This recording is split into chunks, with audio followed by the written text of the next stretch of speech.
xam ne que moo di rapport Covid bi ak tolluwaay wi démb y avait une vague d'arrestation waaye aussi ñi annoncé que ni mercredi il y aura une autre vague justement d'arrestation ñu ngi koy xaaral ni lépp daal di jëm si li nga xam ne que moo di rapport bi ak li nga xam ne que moo di tolluwaay alors enfin jàpp que ni sànq peut-être les responsabilités wala kon li nga xam ne que moo di responsabilité yi dafa transversale jógee si ministère yi ba daal di yegg si ñi nga xam ne it ñoom la daal di alloué li nga xam ne que moo di ces fonds Covid-19 alors la question mooy peut-être ñoom Marie Khemesse Ngom ak li nga xam ne que moo di justement Abdoulaye Diouf Sarr haute cour de justice bi activé nañ ko mais tout d'abord Arfam l'activation de la haute cour de justice commencé ko si li nga xam ne que moo di Covid bi boobu ba tey sénégalais ñu doon xaar concrètement qu'en est-il kan lañ koy activer avant ban jàng si daal def concrètement. mais bu simple la.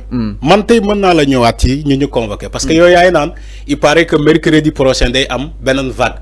mais am na déjà vague première vague ak deuxième vague. de convocation. selon le journal Libération. xam nga journaux yi parfois ñu publier loo xamante ne mu am comment dire indifférence avec nit ñi. mais ci le rapport de la cour de la cour des comptes ba mu def ci les fonds Covid. tous les journaux sont d'accord ci le rapport là loolu moo yéeme.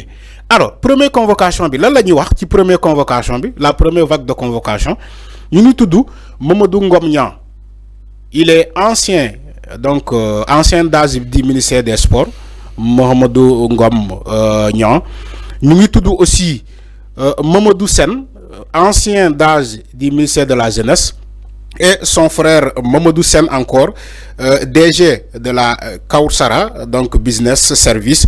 Il y a aussi Alimatou Sadiha cité naa ko sànq Guèye voilà présidente de la fédération donc des couturiers et des créateurs associés à Sénégal. Il y a aussi Djibril Kane, directeur de Ecoptre Suar SA. Il y a aussi Fatou Fati, donc Fatou Fati, directrice de CETRAC. Il y a aussi Samba Fall, directeur de Ki Props, donc Babacar Amdi Diawara, artiste musicien.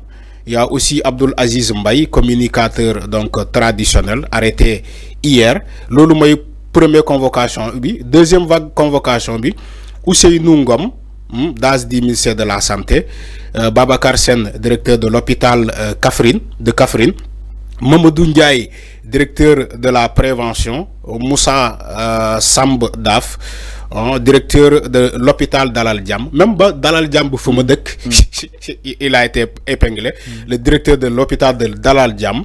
Il y a Lamine Diallo, donc comptable de l'hôpital Youssouf Mbergane, et aussi Aliou Badara Diop, comptable de l'hôpital Pikine. Ay hôpital là lay cité di ci ministère de la santé. Alors convoqué à la DIC donc ce 15 avril pour arrestation. Xam nga lu gën a yéeme Fallou boo gisee ma liiral la lii pour sénégalais yi ñuy seetaan pour ñu xam parce que dafa am solo booy informer da ngay informer nit juste et vrai.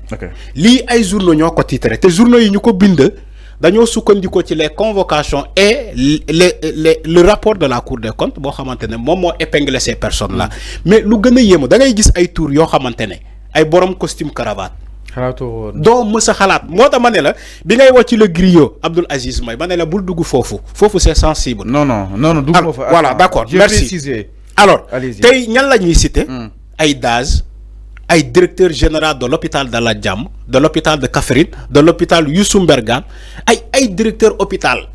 Lolu mo gëna yémé fu ñëpp di dem di faju ñu injecté xaalis pour nit ñi faju yeen ngeen jël xaalis bobu détourner ko pour d'autres faits. Xamal lolu tamit il faut que ñu xolaat suñu bop. On nous dit au Sénégal hôpitaux yi dañoo manqué matériel. Le plateau médical sénégalais baaxul. Yow ñu def xaalis ñi ñuy cotiser jëb xaalis boobu dugal ko ci ces hôpitaux là vous détournez cet argent là moo tax ñaata ñoo doon dee ci Covid 19 bi bu ñu xëyee ñu tàggee ñu ay cas au moment où les gens mouraient ci Covid 19 bi moment boobu la ay directeurs généraux de ces hôpitaux là di détourner de l'argent vous croyez que ça c'est normal?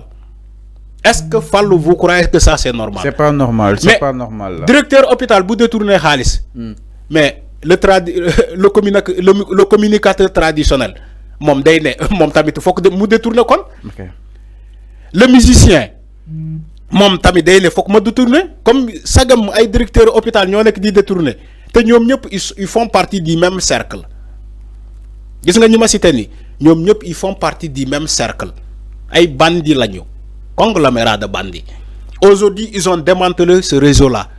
Te yamul ba légui jéxagul. Yow yaay annoncé ay arrestation mercredi. Mercredi suba la. Ñu né benen vague la. Mercredi suba la. Te lu gëna yémé, dañ lay convoquer pour arrestation. Yamul ni que dañ lay convoquer pour ay interroger wala enquête la. Dañ lay convoquer pour arrestation. Fi dem da mën nga yobale sa valise. Lu lay wax ni? Rapport bi dafa leer nañ. Motax ñi convoquer yépp dañ leen convoquer pour arrestation. Lolu musul am Sénégal dès ñom ñu ngi fi di dawal ay auto yu rafet di tukki di jënd ay kër ci ay xaaliss bo xamante dañ ko détourner ci hôpital ñi yaakar hôpitaux yoyu pour faju état du Sénégal injecté fa xaaliss ci Covid 19 bi dès ñom ces directeurs là dañu jël xaaliss bi détourner ko yóbbu ko ci seen kër di kon non c'est di gundandaat ak noos ak seen famille et vous croyez que ça c'est normal? Dans un pays qui veut se développer, vous croyez que c'est normal? Tel lu def ni rapport bi Macky Sall mo ci tek cionciom. Mais avant, est-ce que batay mënu len un rapport aussi comme ça brutal. Ñu defar ko yow Macky Sall nga jël sa cionc tek ko ci rapport bi. Le premier coupable c'est Macky Sall. Il s'appelle Macky Sall. Mënu len jox batay sen présomption d'innocence. Dama né présomption d'innocence duñu né dañ la convoquer pour arrêter la. Donc ñom japp nañ su lu deugër. Mais lool la ko ñu convoquer ñu arrêter la. Du interrogat du garde à vue wala retour de parquet dañ la convoquer pour arrestation mais koku waxuma lenen soit mu fay xaliss bobu wala mu dem kasso ko ñu convoquer pour arrestation soit nga fay wala nga dem kasso.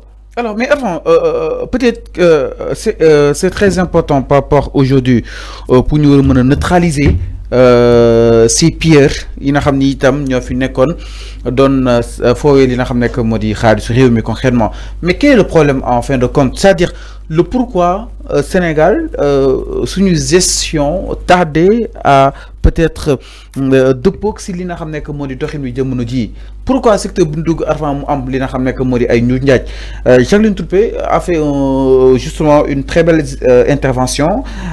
Les vrais responsables sont faciles à trouver mais ils se protègent entre eux. Mais c'est comme ça. Mais ils se protègent entre eux. Moi, c'est Macky Sall qui est le premier responsable, l'ancien président de la République.